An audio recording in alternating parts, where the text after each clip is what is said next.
Hola a todos, bienvenidos a la serie de clases magistrales que INISEC organiza dentro del Máster Universitario en Historia Militar. Soy Juan José Alarcón, profesor sobre China, Taiwán y la región Indo-Pacífico en INISEC, y soy el presentador de estos eventos. La clase magistral de hoy trata sobre una célebre maquinita, pero no es la Nintendo, no se confundan, sino la máquina de criptografía universalmente conocida como Enigma. Descifrando Enigma, el arma secreta en la Segunda Guerra Mundial, es el título completo de la ponencia de hoy, y nuestro ilustre invitado es el profesor Eduardo Juárez Valero. Pero antes de saludar y presentar al ponente, David de Casal, nuestro director del máster en Historia Militar y de su grupo de investigación, nos ofrecerá un breve análisis introductorio al tema que nos ocupa. Hola David, ¿cómo va todo? ¿Cómo estás? Buenas tardes, Juanjo. Muy bien. Pues sin más, David, adelante con ese breve análisis, por favor. Muchas gracias, Juanjo. Pues nada, en esta nueva masterclass, el tema de hoy, como decía muy bien Juanjo, es Enigma, el arma secreta de la Segunda Guerra Mundial. Para hacer una breve introducción histórica a este tema, hay que recordar que Enigma, el gran secreto que hizo invencibles a los submarinos alemanes durante la guerra, fue la máquina que convirtió gran aliado de los U-Boot, hasta que Alan Turing y su equipo pues, pudieron desencriptar ese código secreto de los alemanes. La máquina Enigma fue una de las armas que otorgó esa ventaja definitiva al Tercer Reich en la monumental batalla del Atlántico, gracias a ese sistema de cifrado tanto en que las manadas de lobos grises, el nombre oficial que recibían los submarinos alemanes durante la campaña del Atlántico, como los U-Boot solitarios camparon a sus anchas por los océanos acechando a los convoyes que llevaban armamento, munición, alimentos desde Estados Unidos hasta Gran Bretaña. Ya lo dijo el primer ministro Winston Churchill, lo único que me asustó de verdad durante la guerra fue el peligro de los submarinos alemanes. Me sentía aún más desasosegado por esta batalla que por el glorioso combate aéreo conocido como la Batalla de Inglaterra. Utilizada para enviar órdenes a los submarinos desde el alto mando de forma segura, así como para intercambiarse ubicaciones entre los propios U-Boat, la máquina Enigma fue, en definitiva, un elemento clave en la Segunda Guerra Mundial, como muy bien nos explicará el ponente de hoy. Fundamental para que los alemanes pudieran entorpecer el tráfico marítimo del Atlántico. La máquina Enigma, en sus múltiples modelos, posibilitaron la supremacía germana durante los primeros años de la contienda. Para ser más concretos, hasta que los aliados lograron profanar sus secretos tras asaltar el submarino U-110 y hacerse con una de esas máquinas Enigma. Con la venia de Juanjo, esta tarde me gustaría, cuando termine nuestro ponente su intervención, hacer una pequeña pregunta sobre esa acción del U-110. También hay que recordar que al principio el sistema de cifrado que usaban entre los submarinos, un código de transmisión de radio llamado SHARP, que usaba también con la Enigma, era un enemigo difícil de poder vencer. Lo mismo pasaba con las transmisiones generales, pero a partir de la captura del U-110 se hicieron con toda la codificación. Karl Dönitz no entendía por qué los convoyes esquivaban a sus sumergibles, hasta tal punto que le desquiciaba que pensó que había un traidor entre las unidades de submarinos alemanas. Pero no era ningún traidor. El honor correspondía al criptógrafo Alan Turing y a su equipo, los famosos magos que habían desvelado el truco de las transmisiones teutonas.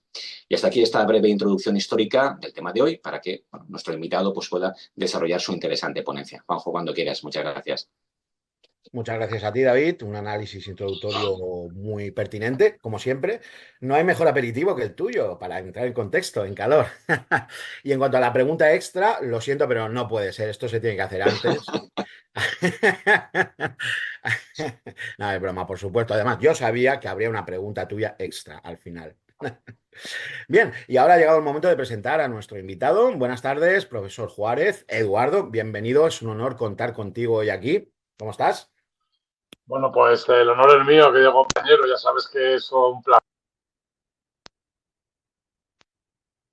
¿no? En un poquito de tiempo que tenemos siempre sobre unos Ajá. temas tan interesantes, sobre todo asociados a la historia militar, ¿no? En este caso, con las máquinas Enigma. Pero vamos, listo para contaros mi pensamiento al respecto.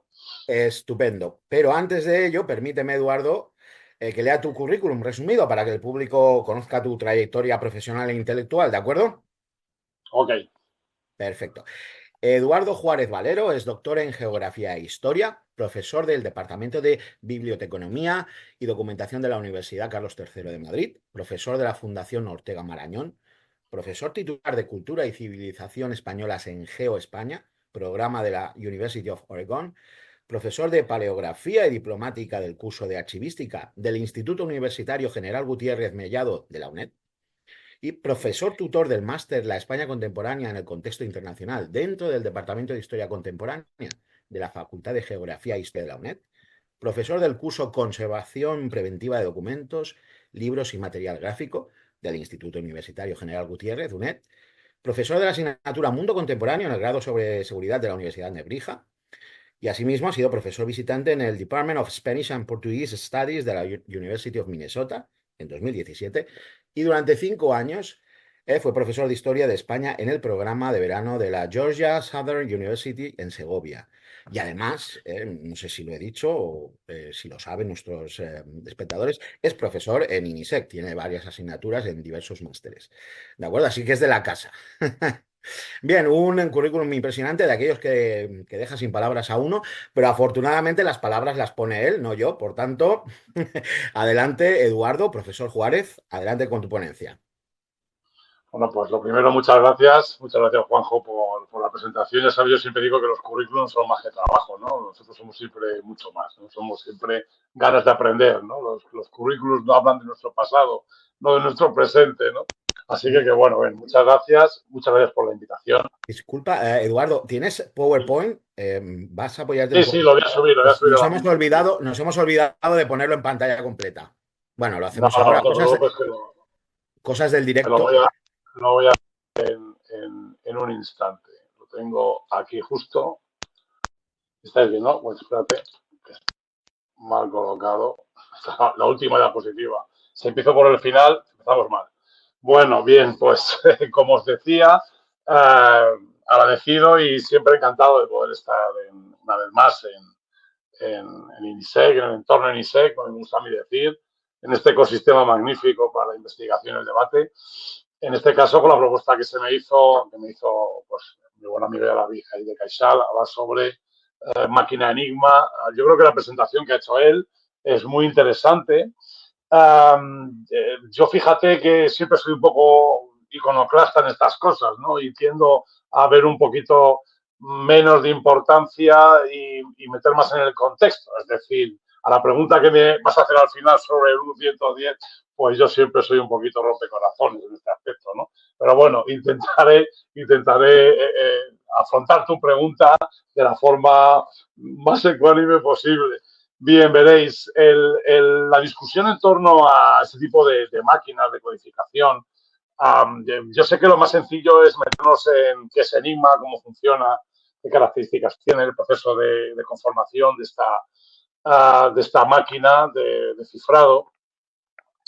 Pero a mí me gusta siempre contextualizar todo el proceso, ¿no? Es decir, cómo se llega a la máquina Enigma, cómo la máquina Enigma empieza a ser utilizada, qué razones, qué factores influyen al Estado Mayor del Ejército Alemán para emplear esta máquina.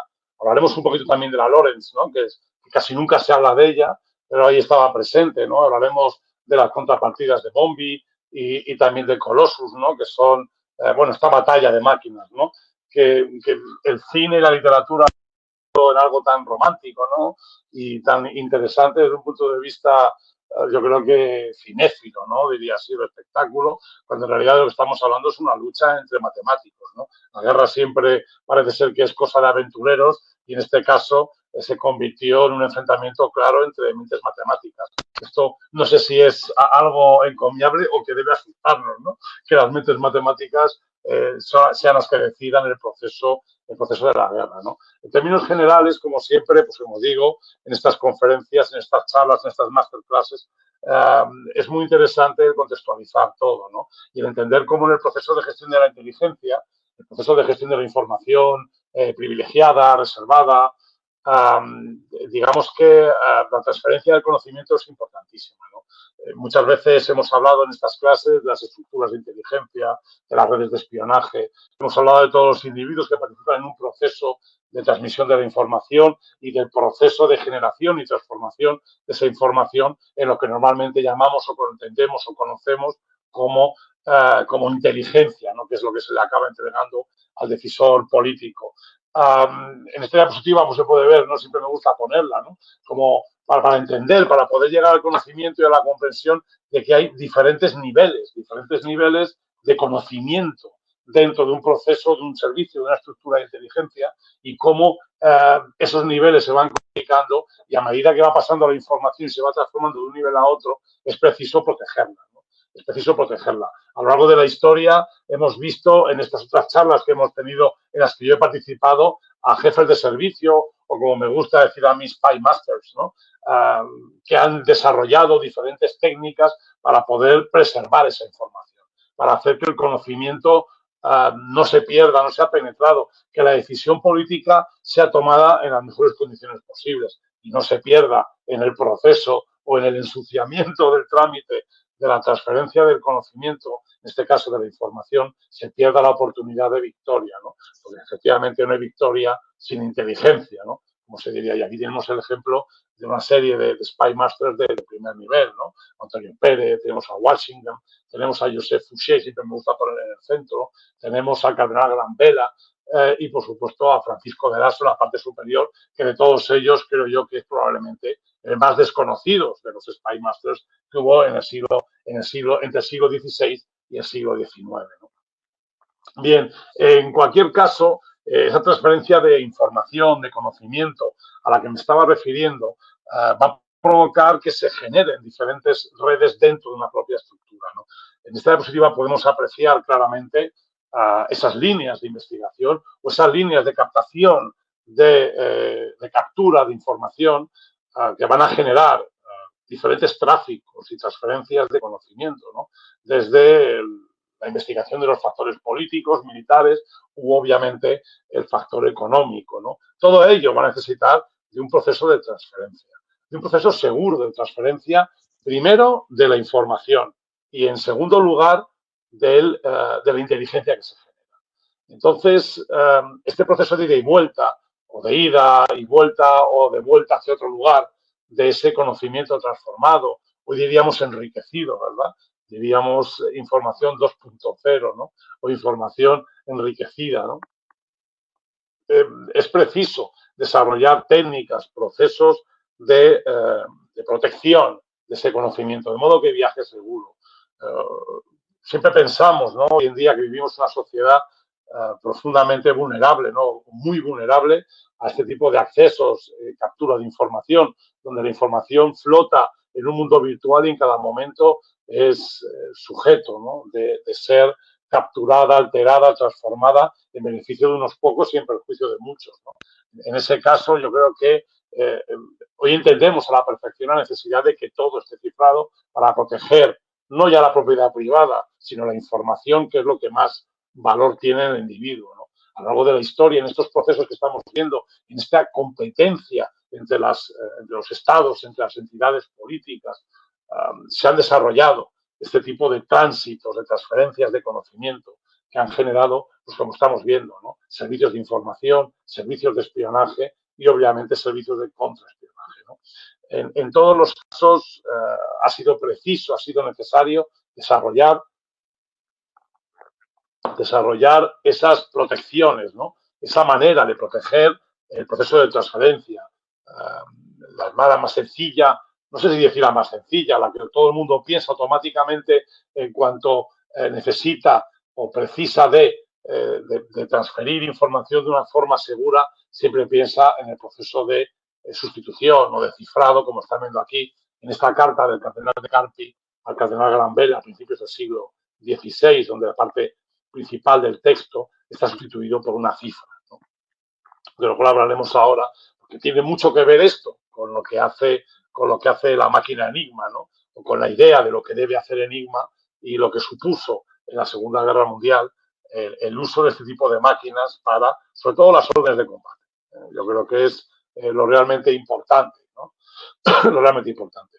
Bien, ese proceso, como decía, de transferencia, evidentemente, en términos de inteligencia, yo creo que es básico, ¿no? Como la información que se capta o que se genera, porque no solo es información capturada la que debemos transferir de una forma protegida, sino también la información que generamos. No solo lo que captamos del enemigo, sino también las órdenes que damos, como bien decía David de Caixal al principio, con el funcionamiento de la flota de submarinos y sus movimientos, intentando buscar o generar rutas seguras, ¿no?, para el traslado de abastecimiento a Europa desde los Estados Unidos, ¿no?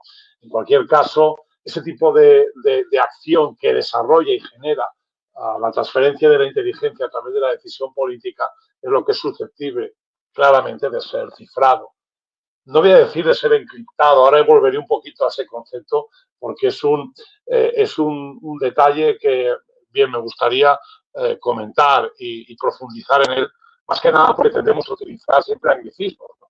Y caemos en el concepto del encriptado, que es una derivación de un verbo inglés, to encrypt, que surge de una palabra griega, que significa ocultar, esconder, ¿no? Mientras que el término que utilizamos, se utiliza en este idioma, que utilizamos, el que uso frecuentemente y estoy utilizando en esta masterclass, es el concepto de cifrar, ¿no? Es decir, la cifra, el proceso de transformación de un texto en otro oculto y protegido mediante un proceso de sustitución, pues evidentemente es lo que es la generación de un texto cifrado. Hay que diferenciarlo claramente de los textos codificados o de los textos asociados, como veremos ahora, ¿no? He puesto, no podía evitarlo, ¿no?, el poner un poquito del manuscrito del Voynich, precisamente para diferenciar lo que es cifrar de codificar o ensuciar, ¿no? Obviamente, la máquina Enigma, la máquina ni ensucia ni codifica, sino que básicamente cifra. Esto es muy interesante de comprender, ¿no?, la transformación que se hace. Ya sé que puede ser un poquito técnico, un poquito complejo el hallar diferencias entre esto, pero es importante, sobre todo para comprender cómo se ataca, porque de lo que estamos hablando en esta masterclass es cómo se descifra, cómo se ataca la protección del conocimiento, de la información que desarrollaban máquinas como Enigma, que sinceramente es muy importante saber qué es lo que hacían, porque si no sabes lo que hacen, ¿cómo vas a atacarla, ¿no? ¿Cómo vas a intentar eliminarla, ¿no? En ese término, obviamente, al ocultar el conocimiento, como bien estaba diciendo, creo que queda claro y evidente que el proceso de transformar, sustituir la información a través de la imposición de un proceso de sustitución, llamamos cifrado, cuando generamos un código que sustituye nuestra forma de escribir, podría ser considerado también un proceso de sustitución, pero básicamente lo que es el empleo de una nueva forma de transmitir información. Genera, evidentemente, el proceso de codificación, pues se hace a través de un código, ¿no? El tercer método que evidentemente jamás utilizó ningún tipo de máquina de rotores, como veremos ahora, es el método de ensuciado. Este método de ensuciado es algo que se empleaba, sobre todo en la Edad Media, ¿no? Se suele emplear este tipo digamos, de ocultación de la forma de transmitir el conocimiento. Se basa en ensuciar el texto, ensuciar la información, es meter una serie de sustituciones de términos, no generar una cifra, no generar un código como ocurre en el manuscrito Voynich que acabamos de ver, sino que básicamente lo que hacemos es cambiar unas palabras por otras, explicando el uso de esas palabras, aunque no se pierda básicamente el sentido significativo o básico del mensaje lanzado. Un mensaje sin sentido es un mensaje ensuciado, que luego puede ser recuperado a través de las pautas que se dan para limpiar esa información.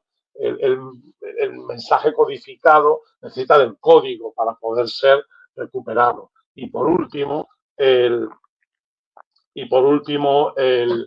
mensaje cifrado, que es lo que aquí nos interesa, tiene que ver con un proceso ya de uso de algoritmos matemáticos. Básicamente es un proceso de sustitución, pero que nos permite establecer un método, no, sino un tipo, una cifra, una técnica de transformación de un mensaje, de un texto en otro, que es el que vamos a entregar, obviamente siempre con una vuelta atrás, ¿no? Esto es lo importante y una de las características más singulares, por cierto, de Enigma, ¿no? Bien, en los sistemas de sustitución, estos sistemas de cifrado, más que de código, los ha habido a lo largo de la historia muchísimos, ¿no? Todos bastante se van complicando con el paso del tiempo, obviamente debido esencialmente al proceso de recuperación o de ruptura de esa técnica de cifrado, de la más antigua que conocemos, que se llama sistema CESA, que por cierto emplearon durante bastante tiempo, en algunas ocasiones, no durante bastante tiempo, en algunas ocasiones incluso los reyes católicos, o sea, que preferían un código cifrado que era mucho más difícil de recuperar, evidentemente, ¿no? Bueno, pues lo que estamos viendo son sistemas, técnicas de transformación de un texto en otro ininteligible si no se conoce el proceso, el proceso de recuperación, el proceso de cifrado o de transposición de estos textos a través de la sustitución. Básicamente son sistemas que lo que generan es un proceso, digamos, metódico de transformación de cada una de las letras en otra a través de una decisión que se toma de forma estable. Dicho de otra manera, estamos hablando de un proceso de sustitución alfabético. El problema es que lo hace el ser humano, lo decide el ser humano. Entonces, del mismo modo que lo decide el ser humano puede recuperar, entender ese patrón.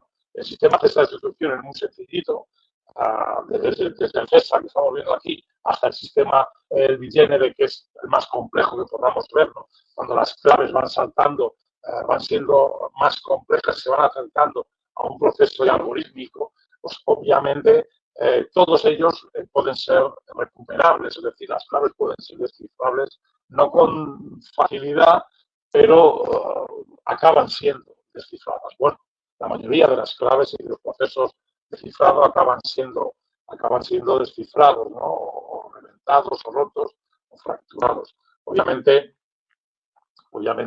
el ser humano, al fin y al cabo, es quien idea este tipo de procesos de cifrado. Lógicamente, el ser humano puede recuperarlos, ¿no? No obstante, en el caso de Enigma, yo creo que estamos hablando de un ejemplo muy singular respecto al proceso de cifrado de la información. Bueno, estos códigos que están viendo, perdón, estos sistemas alfabéticos de cifrado o de sustitución, me gustaría más decir que de cifrado, de sustitución, en general son muy, muy interesantes, muy divertidos. Y cuando digo divertidos, quiero decir que pueden ser, evidentemente, descubiertos, ¿no? Eliminada la clave, recuperada la información. Por eso, a lo largo de la historia, sobre todo a partir del siglo XIX, es cuando empiezan a emplearse sistemas mucho más complejos, ¿no? de cifrado y de establecimiento de claves para ocultar el conocimiento de la información. El hecho de que empecemos a hablar ahora de algoritmos matemáticos para acercarnos y aproximarnos ya al funcionamiento de Enigma, las características esenciales y básicas de esta máquina, yo creo que tiene que ver más que nada con la mecanización y la aparición y el uso de la electricidad y de ingenios eléctricos en el proceso de aportación de base a los algoritmos matemáticos. Porque el hecho de que haya matemáticos trabajando en la codificación, en el cifrado, es algo que siempre ha existido. En el fondo, una persona que se dedica a cifrar texto no deja de ser un aficionado a las matemáticas. El Spy Master británico John Thurlow contrató a un matemático, John Wallis, para que hiciera estos procesos de cifrado prácticamente indestructibles. Podríamos hablar de John Wallis a largo y tendido, ¿no?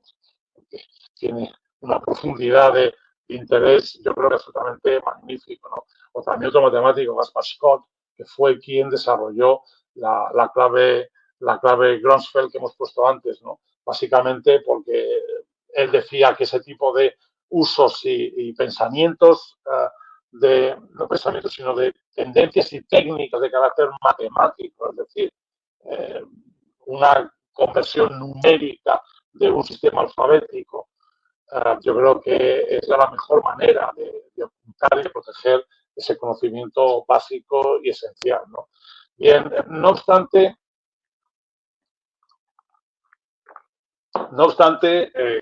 el salto que estamos pegando ya en el siglo XIX, hasta llegar ya básicamente a la construcción y creación de de la máquina Enigma, tiene que ver con la implicación, evidentemente, en este proceso de codificación, de cifrado, de ocultación y protección de la información, los criptólogos matemáticos. Es decir, para la matemática, para los matemáticos, uno puede pensar que es una diversión, ¿no? Pero no está la diversión cuando es un fin, ¿no? El fin es desarrollar sistemas y algoritmos matemáticos que permitan ocultar de una forma prácticamente indescifrable información protegida, información privilegiada. Pues yo creo que es una finalidad en sí. Es decir, la metodología matemática ya en el siglo XIX tiene una gran importancia. Los principales centros de formación de matemáticos en Francia, en Alemania, desarrollan teorías de números, teorías de grandes números, que básicamente generan esta posibilidad de intentar investigar cómo se llega a un cifrado perfecto, ¿no? Que sea imposible para un ser humano el poder recuperar ese cifrado si no se tiene conocimiento del algoritmo empleado, ¿no? Obviamente, la aparición y el uso de máquinas, ¿no? De mecanización y procesos de automatización en la generación de estos algoritmos matemáticos de cifrado va a implementar aún más la dificultad a la hora de poder no descifrar, sino de descifrar. Y yo creo que es lo importante de lo que estamos hablando aquí. Lo importante no es cifrar, bueno, sí, entiéndame, es importante. La dificultad está en cómo compites o cómo luchas para poder penetrar ese conocimiento. Si alguien hubiera encontrado una técnica, un método de cifrado infalible, cosa que hoy en día estamos prácticamente cerca de ello, ¿no? Con los ordenadores cuánticos, pues si hubiera hecho realidad esta posibilidad, pues obviamente invencible, ¿no? Hubiera sido en la competencia, no voy a decir en la batalla, en la competencia. En la competencia, porque como hemos visto al principio de la clase, el proceso de cifrado no solo afecta a la inteligencia militar, sino también a la inteligencia, a la información política y sobre todo, obviamente, al factor económico. Obviamente, si no se puede competir con el conocimiento, si no se puede proteger de una forma absolutamente estanca un conocimiento que da un privilegio o que da ventaja estratégica desde el punto de vista económico, pues estamos ante alguien invencible, ¿no? O una institución o una compañía absolutamente invencible e indestructible. Cosa que afortunadamente, hay que decirlo así, no existe a día de hoy, ¿no? Y todo es penetrable. Aunque nos suene raro decirlo así, yo digo que afortunadamente, ¿no? Afortunadamente. Bien, la investigación con el desarrollo mecánico, este tipo de máquinas de cifrado algorítmico, de cifrado y criptología matemática, se ve claramente favorecida por la aparición de ese tipo de máquinas de rotores, ¿no? He de decir que el objetivo de estas máquinas, o que la función básica y primordial de estas máquinas no era generar conocimiento cifrado, sino que estamos hablando de máquinas que se generan para transmitir la información de la forma más rápida y precisa y más clara. Obviamente, estoy hablando de las máquinas de escribir. Las máquinas de escribir, los teletipos, el uso de este tipo de información, este tipo de ingenios que permiten escribir de una forma mecánica y que permiten, obviamente, el transformar aquella documentación, aquella información manuscrita en una información mecánicamente escrita. Esto genera primero una velocidad mucho mayor de generación de texto escrito, texto tipográfico y, por supuesto, una mayor capacidad de gestión y de administración, ¿no? De cualquiera que sea el asunto, gracias a la velocidad en la que se transmite el conocimiento, en este caso la información. Yo como paleógrafo he de quejarme, ¿no? Porque desgraciadamente a partir de 1872, cuando la compañía Remington Sons deciden patentar la primera máquina comercial de escribir, hay que decir que las máquinas de escribir existen desde tiempos inmemoriales, ¿no? Desde casi que existe la escritura, ¿no? Pero los procesos de mecanización y sobre todo de aplicación posteriormente de la electricidad para convertir esas máquinas, no solo en máquinas de escribir, sino en máquinas eléctricas o máquinas que generan su propia energía, que están conectadas a un proceso de energía continua que les permite escribir sin que el esfuerzo humano sea el que se precise para ello. Bueno, pues esto va a ser también va a tener un carácter importantísimo, ¿no? La unificación de estas dos ideas, ¿no? La mecanización del proceso de escritura y la electrificación de la máquina para que la transmisión sea mucho más rápida, incluso se pueda emplear a la distancia a través de medios de comunicación, como son, por ejemplo, en principio el telégrafo, ¿no? Y luego posteriormente las ondas de radio, pues evidentemente van a facilitar el proceso de transformación del conocimiento. Del mismo modo, a la vez que se están trabajando en estos procesos de automatización del proceso de escritura, eso suena fatal, ¿no? Vivimos en una sociedad en la que cada vez es más difícil escribir de forma manual, es decir, encontrar manuscritos o gente que escriba correctamente con una mano, ¿verdad?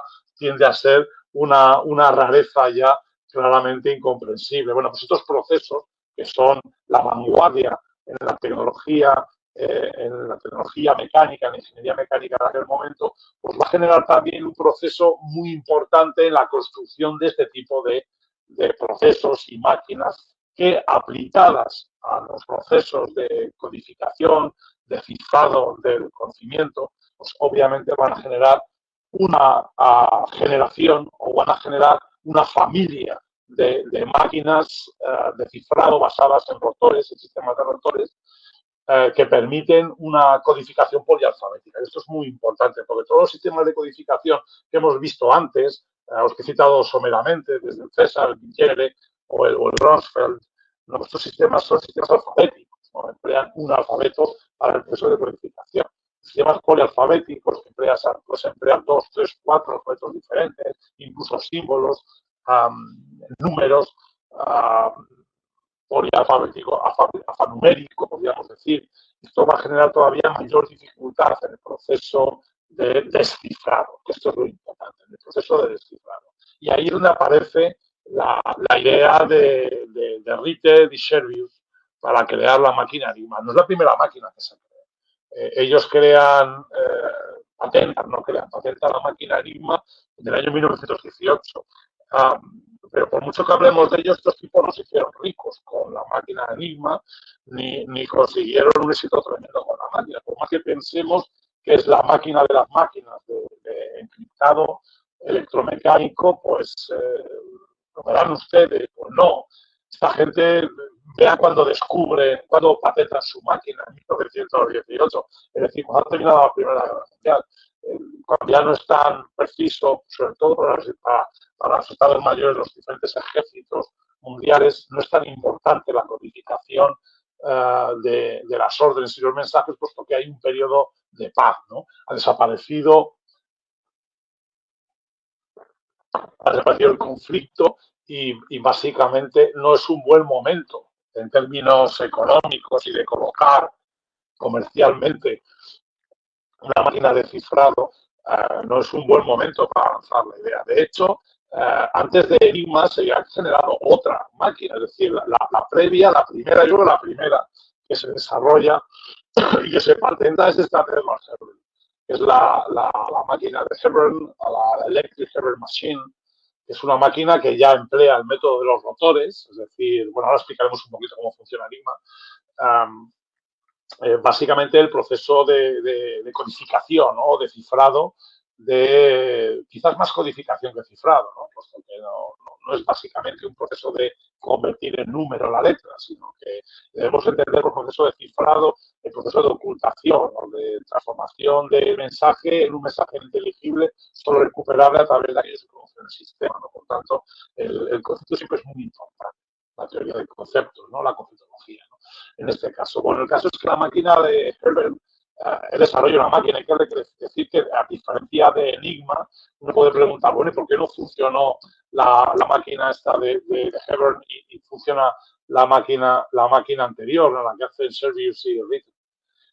Básicamente por el peso, ¿no? Una de las razones que uno puede decir, bueno, pues esta es americana y la otra son unos ingenieros alemanes, ¿no? Una compañía alemana, Enigma es una compañía alemana, ¿no? Pero yo creo que más allá de eso es la movilidad de esto. ¿No? Es que la máquina de Hebron es brutal, ¿no? Es un mamotreto inamovible, ¿no? Aquello. Entonces, la máquina Enigma es prácticamente un poquito grande que una máquina de escribir. Tengo yo aquí en mi despacho una Hispano Olivetti de 1928 y es básicamente el peso de una máquina Enigma. pesa a lo mejor 15 kilos, uno puede decir que locura, 15 kilos, cuando ahora mismo un ordenador portátil apenas pesa 1 kilogramo, ¿no? Pero claro, 15 kilogramos para una máquina que puedes transportarla perfectamente. No estoy pensando en lo que pesaba, por ejemplo, una ametralladora Colt en la Guerra Civil Española, que entre el trípode del arma y la munición eran más de 70 kilos, cómo te podías mover entre trincheras y entre posiciones con casi 70 kilos de peso, ¿no? Es inasumible, ¿no? Pues la máquina Herbert tenía ese problema, ¿no? Y sobre todo el proceso en el que, como he dicho antes, en el que van a competir, ¿no? Yo creo que el caso de Enigma, bueno, es muy singular, ¿no? Porque Enigma se produce, y vuelvo a decir lo mismo, se produce en un entorno comercialmente negativo o malo, ¿no? En un ambiente malo a este tipo de productos. Es a partir de los años 30 cuando ya los creadores ya acaban, bueno, Servius la ha palmado, ¿no? Cuando despega Enigma, ¿no? Despega la producción de Enigma a principios de los años 30, como tantas otras cosas, ¿no? Por una metedura de pata, en este caso de Winston Churchill, que en uno de sus libros, pues el tío no reconoce, sino que se le escapa un texto, ya sabéis que mucho habla, mucha guerra, ¿no? Se le escapa que habían sido capaces de descifrar las comunicaciones alemanas durante la Primera Guerra Mundial. Esto obviamente anima al Estado Mayor del Ejército Alemán a desarrollar tecnologías que permitan proteger de una forma mucho más segura ese conocimiento, ¿no? Y obviamente con vistas a cualquier tipo de enfrentamiento, pensemos que a principios de los años 30 ya con la expansión de los fascismos por Europa, en 1933 es cuando ya accede al poder Adolf Hitler en Alemania, pero ya hay un ambiente rebélico importante, ¿no? Fruto casi del desconcierto y de la problemática que genera el crack del 29, la gran depresión económica que afecta sobre todo a los países más desarrollados del mundo, ¿no? Bueno, pues ese ambiente prebélico o de, no tanto de preguerra, pero sí de autoprotección, ¿no? De encerrarse, de proteccionismo, va a generar la necesidad de profundizar en esto. Y es un momento de enigma, ¿no? En ese momento es cuando la máquina Enigma se hace con ella, ¿no? Con la patente la desarrolla en profundidad el ejército alemán, pero verán ustedes, cuando hablamos de Enigma hay que hablar claramente, ¿no? Porque Enigma es una empresa comercial, entonces hay una patente de Enigma que es la que desarrolla el ejército, que es la que van a luchar en principal contra ella, ¿no? Y para que va a ser protagonista la Segunda Guerra Mundial, por lo menos de esa guerra que desarrollan los soldados sin rostro, ¿no? Como dice José Ramos Soler Fuensanta y Francisco Javier López Brea, ¿no? En su libro. Pues esa guerra de los soldados sin rostro se desarrolla contra el enigma militar y con la enigma militar, ¿no? Hay otras secciones de enigma.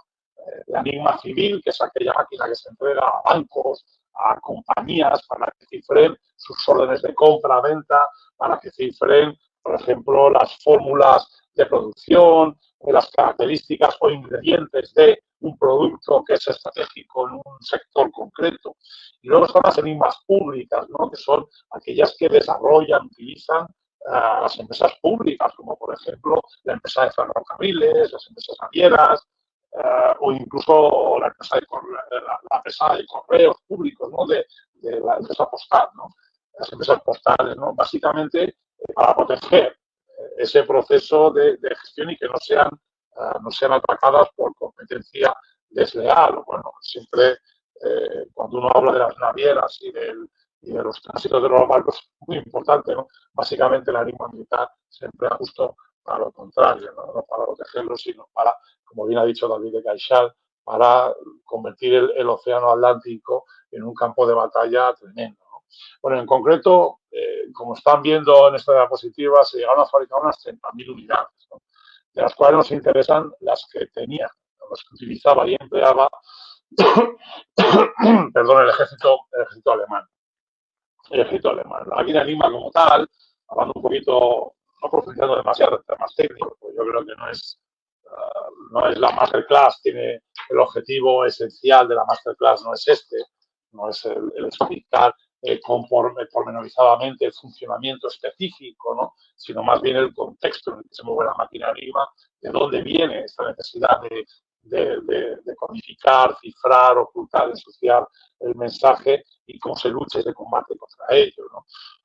Básicamente, como les digo, es una máquina de escribir. Es una máquina de escribir que tiene incorporado un sistema que permite meter un mensaje y que ese mensaje, cuando sale a través de, pues, de una impresora, como están viendo aquí, el texto está protegido. De modo que nadie puede recuperarlo, ¿no?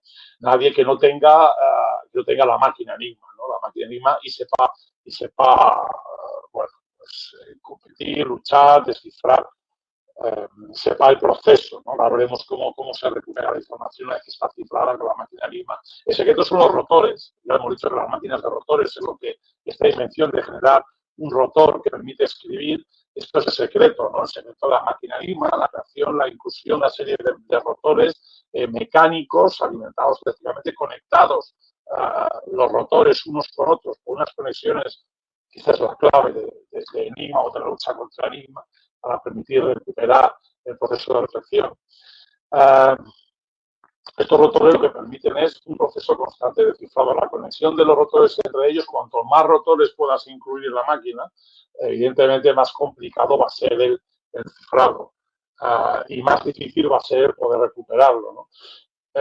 Esto es muy interesante de pensarlo, ¿no? Lo que estamos hablando, ¿qué queremos hacer cuando tenemos Enigma? Cuando trabajamos con Enigma, lo que queremos hacer es meter un texto, una orden, por ejemplo, en términos de Segunda Guerra Mundial, una orden de combate, serán como mucho un párrafo o menos, lo ciframos, ¿no? Entonces el mensaje es indestructible, ¿no? Impenetrable.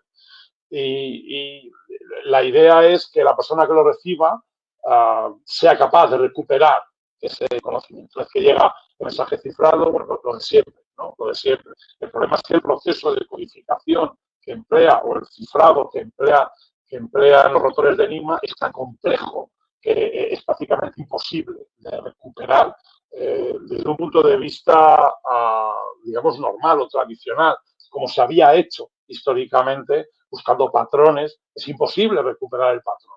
Es muy difícil el poder recuperar más de un patrón. Las posiciones de los rotores, con la primera posición del primer rotor se generan 1.000 y pico millones de posibilidades de conexiones con la conexión, digamos, con la unión de los demás rotores que van a formar este proceso, ¿no?, de codificación. Por tanto, es básicamente una máquina terrible, ¿no?, para aquellos que tienen que competir contra ella, intentando capturar o recuperar esa información para, obviamente, poder anticiparse. Yo creo que la presentación, vuelvo a reiterar, que ha hecho David, evidentemente, es saber por dónde tienes que ir, cuál es la ruta segura, sabiendo dónde están los submarinos alemanes, es básico y esencial para, por lo menos, si no llegar a la guerra, sobrevivir a la guerra, ¿no? En este caso, volviendo otra vez al funcionamiento de los rotores, es muy interesante el comprender que las letras se conectan a través de estas, las letras se unen a través de estas conexiones eléctricas en unos rotores con otros. Es decir, la letra, por ejemplo, aquí la letra M en el primer rotor la puedes conectar con la T en el segundo rotor, que puede pasar a H en el tercer rotor, luego puede pasar a L. O sea, esta posición de codificación que desarrolla Enigma es una posición única, pero no es la única. Es decir, tiene millones, miles de millones de posibilidades. Por eso no hay que competir, y ese es el secreto de la lucha contra Enigma. No hay que competir tratando de buscar el código. Es decir, aquí no hay un código que podamos descifrar, porque si desciframos el código, ellos cambian la posición del rotor y entra otra conexión diferente y va a salir otro código distinto que no vamos a poder descifrar. La idea es poder recuperar el sistema de conexiones de esos rotores. Eso es lo que es la clave. La clave en sí no es el mensaje. Bueno, sí, es el mensaje, pero no es coger el mensaje y ponernos a pensar, como en las películas malas, cómo desciframos estas palabras, qué quiere decir lo que pone aquí. Lo que tenemos que hacer es saber poder recuperar el proceso de cifrado, y en este caso de descifrado, a través de las conexiones eléctricas de los rotores. Luego debemos tener la capacidad de imaginar cuáles son las múltiples posiciones que se han podido dar para que ese mensaje que hemos enviado pueda ser recuperado. Si estoy diciendo que una sola posición puede recuperar 1.000 millones, puede generar 1.000 millones de procesos, imagínense cómo una mente humana va a poder trabajar contra esto. Obviamente, lo que estamos hablando, descifrar Enigma, no es descifrar Enigma, es crear máquinas para que luchen contra Enigma y puedan imaginar esos procesos de descifrado. Así, a grosso modo, resumiendo un poco lo que he ido diciendo del proceso de codificación, pues es evidente, ¿no?, que el texto que se introduce en Enigma, el texto de entrada a través de los rotores, genera un texto de salida. Y esta es la característica esencial de Enigma, que tenía un reflector, tenía un sistema que le permitía retraer este proceso de codificación. Entonces, si yo tengo una máquina Enigma e introduzco el texto codificado, con la posición de reflexión que tengo, voy a poder recuperar el texto de entrada. Y este es el secreto. Por esto es tan importante, y me anticipo un poco a la pregunta que se guarda extra David de Caizal sobre la captura, ¿no?, del famoso U-110, de la máquina Enigma tan estupenda que recuperar, ¿no? Y yo creo que hay una película magnífica, por cierto, que se llama así, no se llama U-Boat, ¿no? Yo creo que se llama esa película, y que habla precisamente de la captura, ¿no?, de la máquina Enigma en ese U-110, ¿no? Bueno, en cualquier caso, el proceso de descifrado, ya metiéndonos en la parte final ya de esta masterclass, ¿no?, hablar un poquito del proceso de descifrado. Yo creo que el proceso de descifrado de Enigma ha salido tanto en la literatura, en la televisión, en el cine, en las series, bueno, es que ya está tan hasta vinificado, ¿no?, en sí lo que fue la lucha para destruir, o no para destruir, sino para poder descifrar Enigma, porque el secreto estaba aquí, a descifrar Enigma sin que los alemanes, sin que el Estado Mayor alemán fuera consciente de que se estaba descifrando Enigma, o de que esa codificación, esa conexión entre los rotores había sido penetrada, había sido reventada, ¿no? Porque en el momento en que se diese cuenta, daban una vuelta al rotor y otra vez a empezar, ¿no? Otra vez a empezar en la lucha contra el proceso de cifrado que generaba la máquina Enigma, ¿no?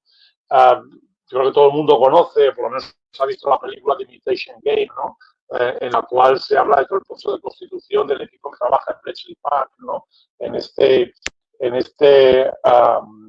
la Station X, ¿no?, la estación X, ¿no?, que es como llamaban a este centro ultra secreto, y uso aposta esto de ultra secreto, ¿no?, esta unidad de lucha contra la codificación de las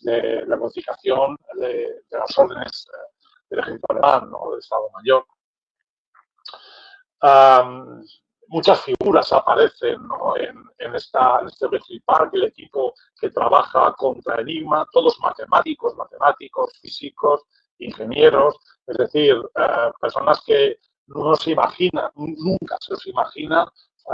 Cuando uno imagina héroes de guerra o protagonistas en una guerra, nunca jamás piensa en un matemático, ¿verdad?, o en un ingeniero mecánico, o en un físico, nunca piensa en estas cosas, ¿no? Pensamos que esas personas están en retaguardia, y estos estaban en la primera línea, ¿no?, estaban en la vanguardia en la lucha contra el ejército alemán, ¿no?, en la Segunda Guerra Mundial, ¿no? Yo creo que el más famoso de todos es Alan Turing, aunque a mí me gusta siempre recordar a Anthony Flowers, ¿no?, con su máquina brutal, la Colossus Mark I, hasta la 4, creo que se fabrica en 1944, si no me equivoco, ¿no? Básicamente un centro de ultra secreto, super secreto, mega secreto. Verán, es que hay muchas formas de definir el secreto. Yo creo que al decir ultra secreto, obviamente la información que enviaban al primer ministro Winston Churchill, que era la única persona que estaba en contacto con todo aquello, ¿no?, se llamaba el Ultra Secret Service, ¿no?, se llamaba Ultra, ¿no?, a este tipo de código que se desarrollaba para poder combatir Enigma, ¿no?, poder romper y descifrar Enigma. Yo creo que el nombre Ultra o Ultra Secret se queda asociado siempre a Bletchley Park, ¿no? Yo creo que es muy interesante. Decía que Alan Turing y Tommy Flowers son probablemente los dos protagonistas principales, aunque son un equipo enorme de trabajo. Por cierto, el 75% de los matemáticos eran mujeres, aunque solo recordemos a Anne Mitchell, ¿no? entre los matemáticos y los científicos que trabajan combatiendo contra esto. Y una batalla sorda, ¿no? Yo creo que esto siempre hay que recordarlo cuando uno habla del proceso de descifrado de Enigma. Una batalla sorda porque no se podía celebrar lo que se estaba consiguiendo, no podía haber éxitos porque era ultra secreto, lo define, era secreto del secreto o secreto sobre el secreto. No se podía de ninguna de las maneras demostrar, dejar claro que se estaba descifrando Enigma, básicamente por lo que he dicho, ¿no? Porque un botoncito y se acabó la captura de la información. Por tanto, bueno, pues absolutamente olvidados, héroes olvidados que afortunadamente con el paso del tiempo, no para ellos, porque muchos de ellos murieron sin recibir el reconocimiento global del esfuerzo que tuvieron y de la importancia capital que su trabajo, sus descubrimientos desarrollaron para el poder terminar la Segunda Guerra Mundial, poder vencer, ¿no? al monstruo del fascismo, aquella hecatombe que supuso la Segunda Guerra Mundial. Las máquinas, como he dicho, uno se sorprende, ¿no? Pues de cómo se combatía ya un poquito, cómo se cifraba Enigma, porque no eran tipos o mujeres sentadas, eran matemáticos generando máquinas de calcular, máquinas que fueran capaces de calcular los millones y millones de posibilidades de descifrar, perdón, de codificar utilizando una máquina de robots para encontrar un cálculo que permitiera este proceso reflector, que les permitiera recuperar el mensaje de entrada que había sido enviado, o remitido a la posición, al mando, a la unidad militar de obviamente sus, como vemos, combaten, ¿no? Combaten con dos máquinas, ¿no? Que son dos computadores, lo que hacen es computar, hacer cálculos, y esos cálculos de computación que hoy en día en inglés el computer y en español el ordenador o computadora, que parece una palabra que está desgastada en su sentido. Lo que hacían era computar posibilidades de... Eduardo, dime. Disculpa, lo siento por la interrupción, pero es que se oye un ruido. ¿Es posible que a lo mejor los auriculares estén interfiriendo? Bueno, espérate, se oyen chasquidos. Ahora ya no, ahora cuando no hablas no. No, al hablar sí se oye, ahora se está oyendo los chasquidos. Ahora no, ahora no. Pero hasta hace un momento había unos chasquidos. No sé, ¿sigo o no? Dime.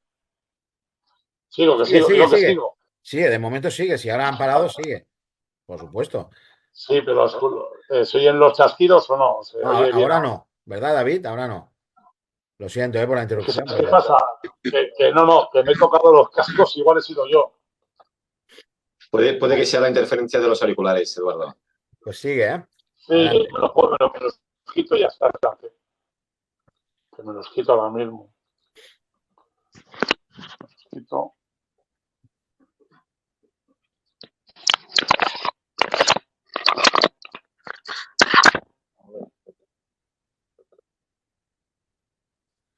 A ver ahora. ¿Ahora me oís? Ahora es mucho más nítido ahora, sí. Pues ya está, me los quito y fuera.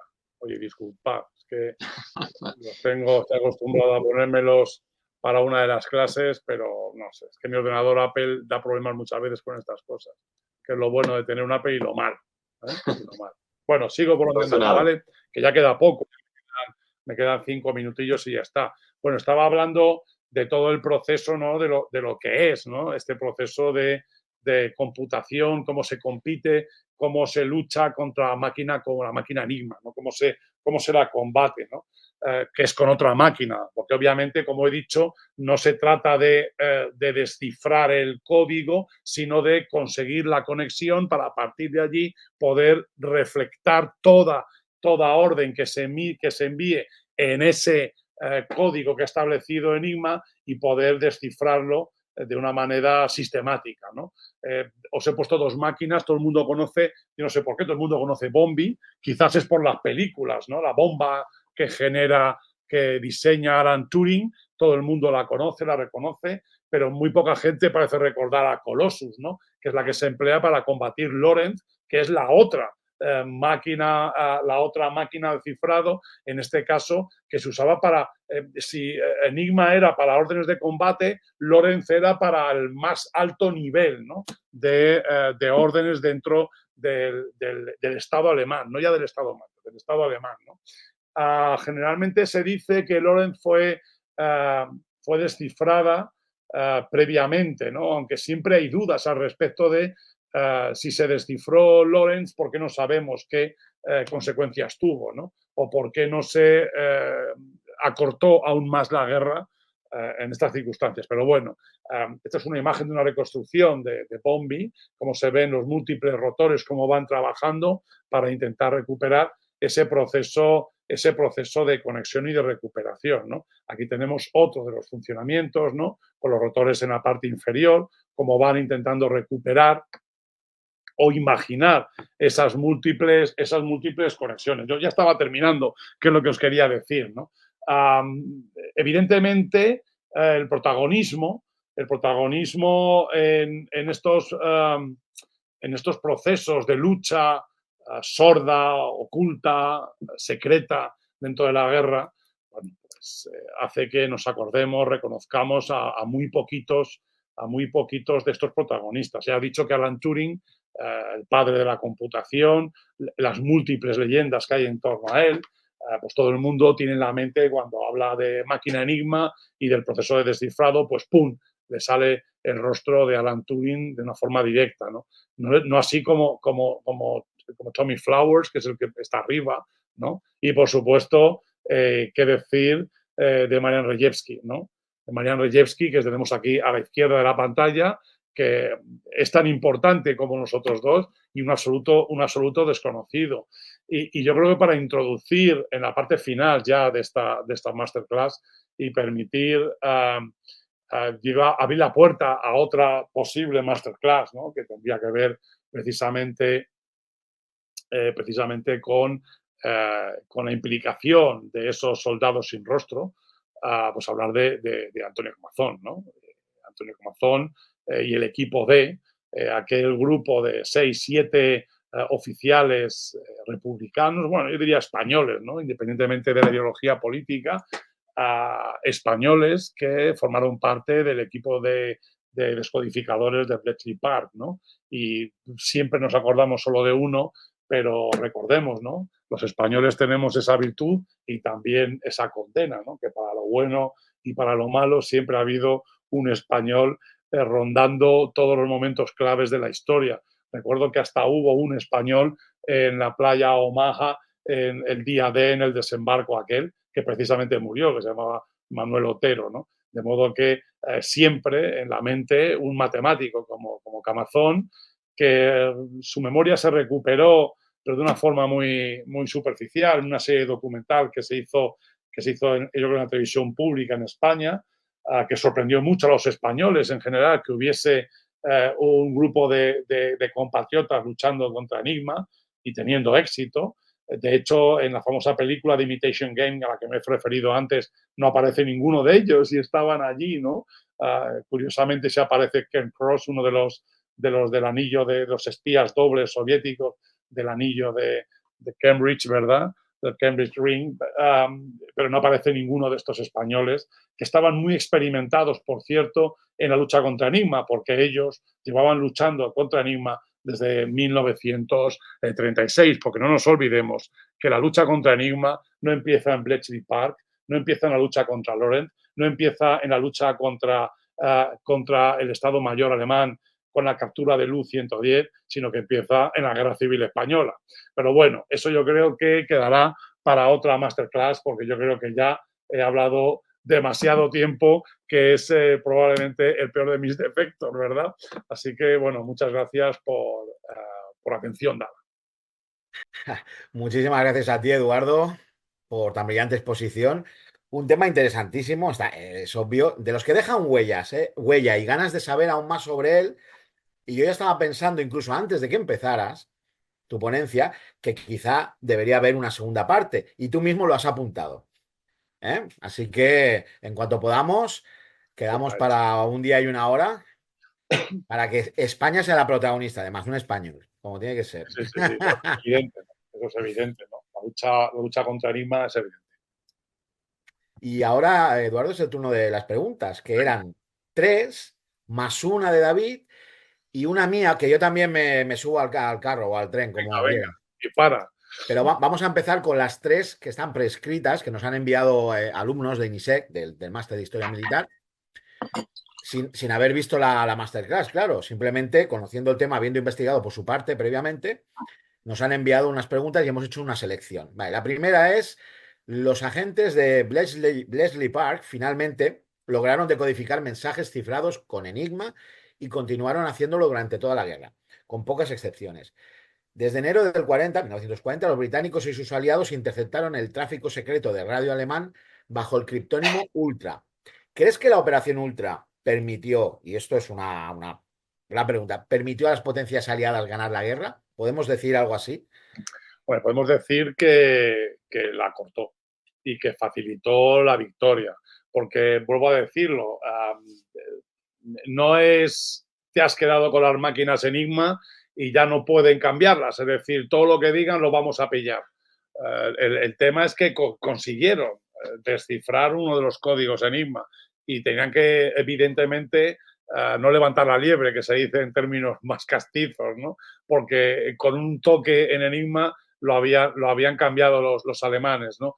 Yo creo que evidentemente el poder anticiparte a las principales maniobras o sobre todo generar ese tráfico seguro por el Océano Atlántico, bueno, yo creo que eso es importantísimo, ¿no? Es importantísimo y permite, evidentemente, acortar el abastecimiento de Europa, el movimiento de tropas, permite acortar la guerra. Yo siempre pienso cuando empiezan a trasladar las tropas americanas de los Estados Unidos al Reino Unido para poder planificar una invasión, una gran invasión de Europa, ¿por qué los submarinos alemanes no los machacaron en el proceso de traslado? ¿No? Pues básicamente porque iban por un camino seguro. El camino seguro es esto, ¿no? Es esquivar ese tipo de esas manadas de lobos, como decía David de Caixal, que yo creo que es evidente, ¿no?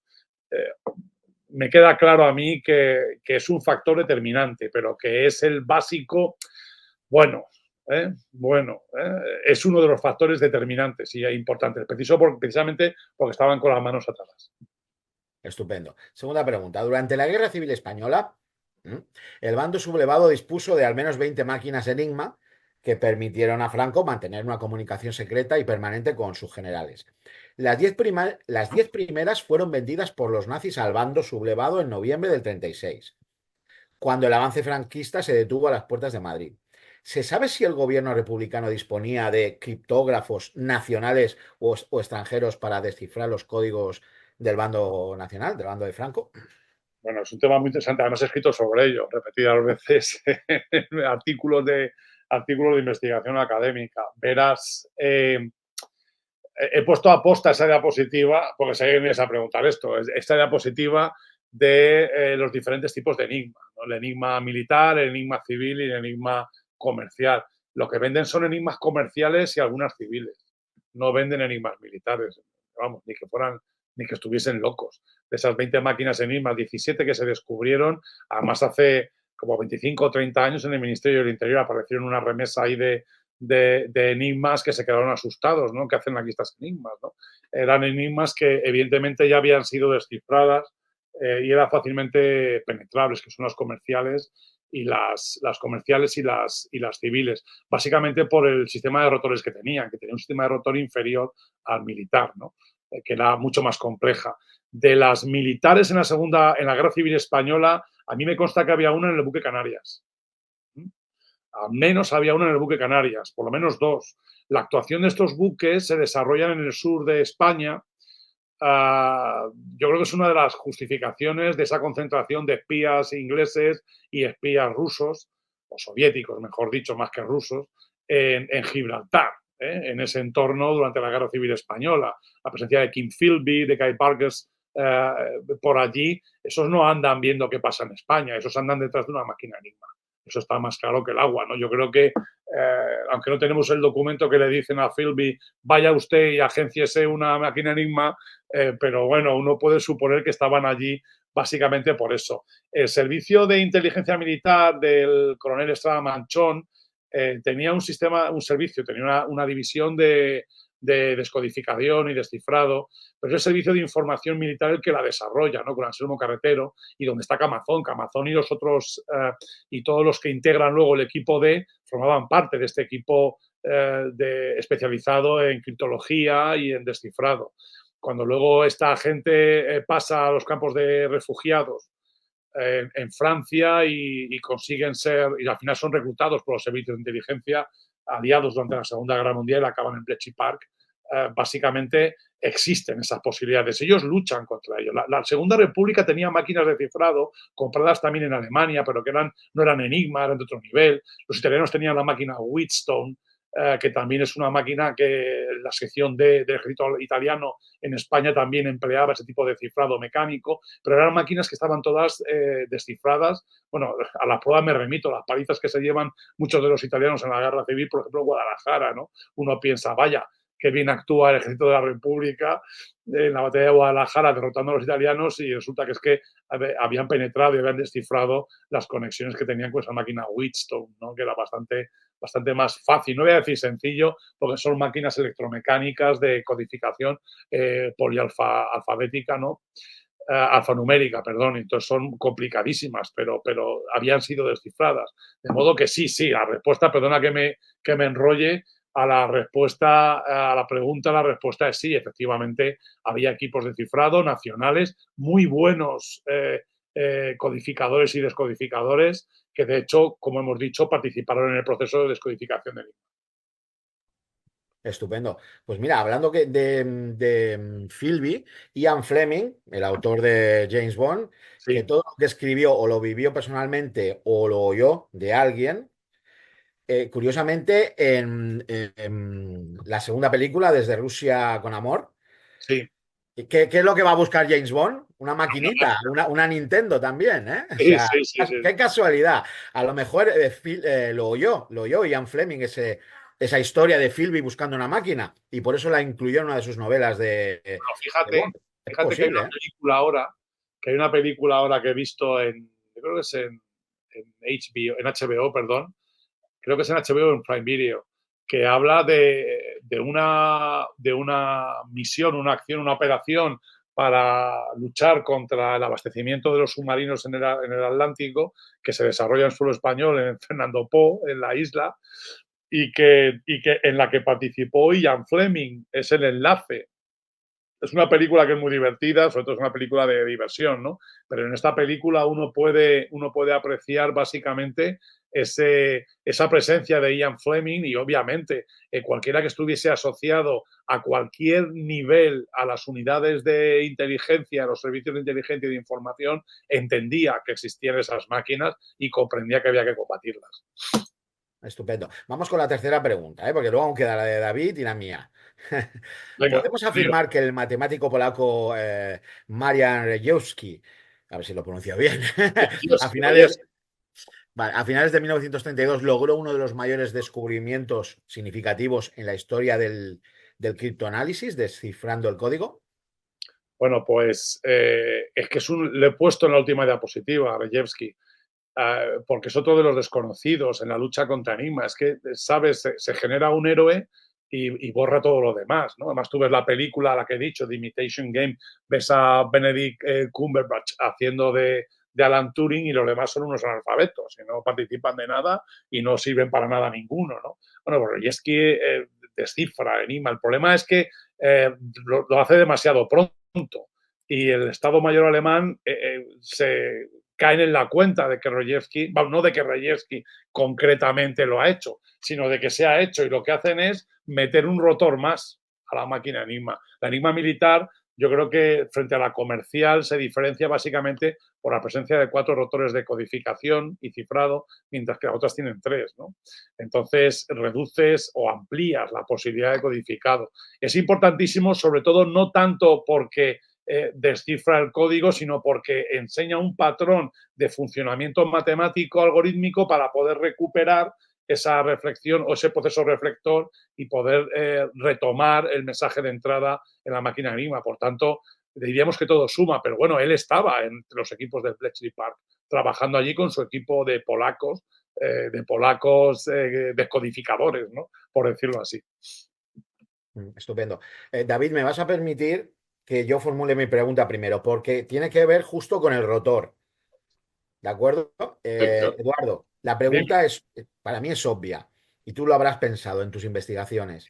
¿Por qué los alemanes, sabiendo que para destruir cualquier posibilidad de que les descifren la máquina o el código, o como le llames, ¿por qué no pusieron como una medida de seguridad regularmente cambiar los rotores, hacer unos cambios, los que tú nombrabas varias veces, de que haciendo un pequeño cambio se podía dar al traste con cualquier intento de descifrado? ¿Por qué no lo introdujeron como una medida regular de seguridad? Porque es que a mí me parece obvio que lo tenían que haber hecho, ¿no? Sí, sí. Es decir, lo que vemos en las películas, ¿no? Cada lunes cambiamos el código, ¿no? Pero ahora tú reflexiona. Si tú cambias el código, Si tienes luego que tienes que avisar cambiar todo, ¿no? a todo Dios. Tienes que Bueno, avisar a todo. bueno, pero lo que Todas las estaba en máquinas juego era mucho. Lo que estaba en juego era mucho, ¿eh? Claro, pero básicamente es eso. Si un código funciona y lo ves como indestructible, no lo cambias. Básicamente también porque la máquina no es infalible y a veces dio esos problemas de descodificación, ¿no? Incluso dentro del propio ejército alemán, ¿no? Entonces, bueno, estamos hablando de máquinas electromecánicas, no una máquina, no un ordenador cuántico que no va a fallar en la vida no, en lo que queda de historia, no falla un ordenador cuántico, ¿no? Me refiero, en esos términos, la máquina puede acabar completamente, podía dar problemas, ¿no? Entonces, un código que funcionaba a la perfección, pues se mantenía. Y yo creo que esa es una de las posibles explicaciones. Otra puede ser también, obviamente, una de las razones de la derrota del ejército alemán, ¿no? Que sean, es decir, no la dejadez, sino la pérdida de fe en la victoria, ¿no? Cuando dejas de creer en la victoria, pues argumentos como este te van preocupando cada vez menos. Y otra cosa muy importante también que no nos olvidemos es la penetración de los ejércitos, perdón, de la inteligencia británica dentro del servicio de inteligencia alemán. Hace poco me comentaba un colega, precisamente, que su padre era amigo del almirante Canaris, la posibilidad de que fuese un agente doble británico, que esto con David de Caisal lo hemos discutido en otras sesiones, ¿no? La posibilidad de que Canaris estuviera doblado, ya incluso en la Guerra Civil Española, al final ya fuese agente doble. Incluso acusan, o algunos argumentan, como Manuel Ross llega a decir, que en Endaya, en el encuentro entre Hitler y Franco, ya es un agente doble británico, ¿no? Este Canaris, ¿no?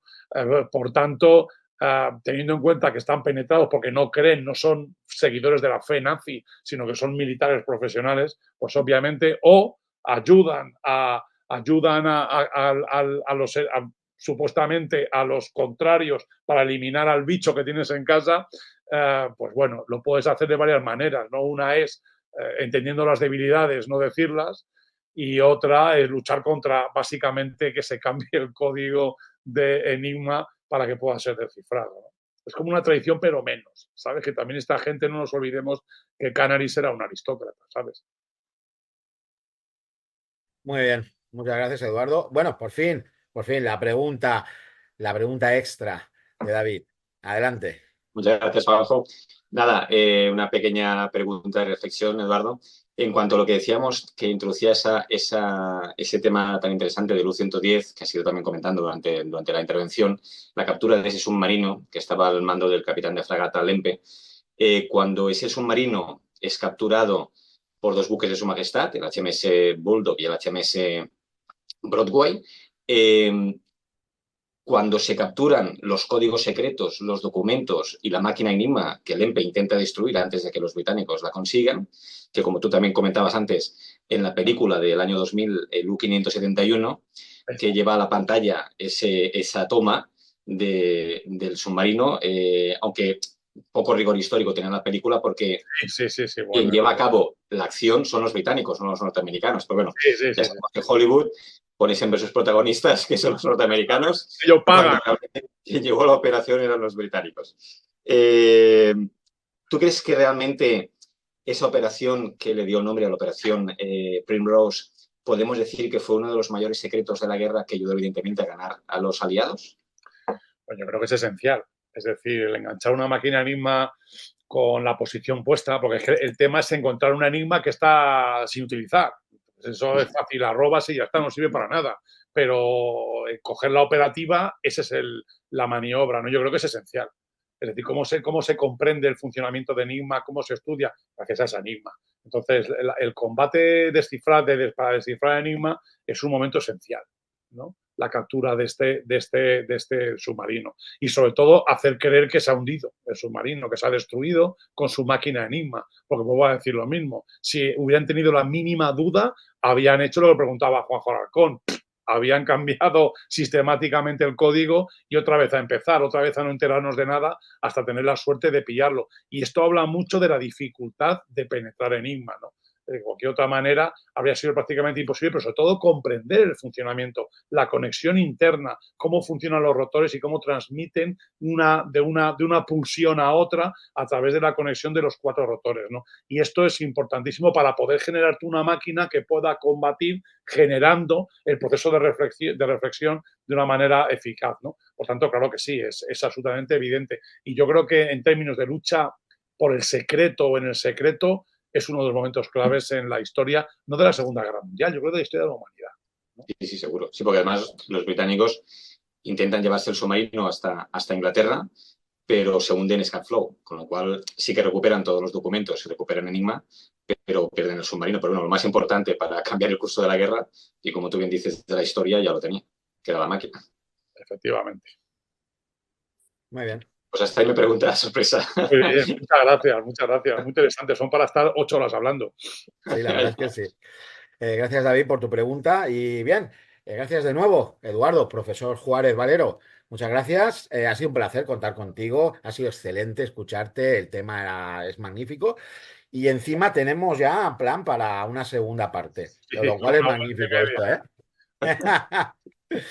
También gracias a ti, David, por tu participación, como siempre. Y por último, agradeceros a vosotros, a nuestro público, la atención prestada y recordaros que podéis informaros sobre los temas y fechas de las próximas masterclass u otros eventos, cursos y formaciones de INISEC en www.inisec.es.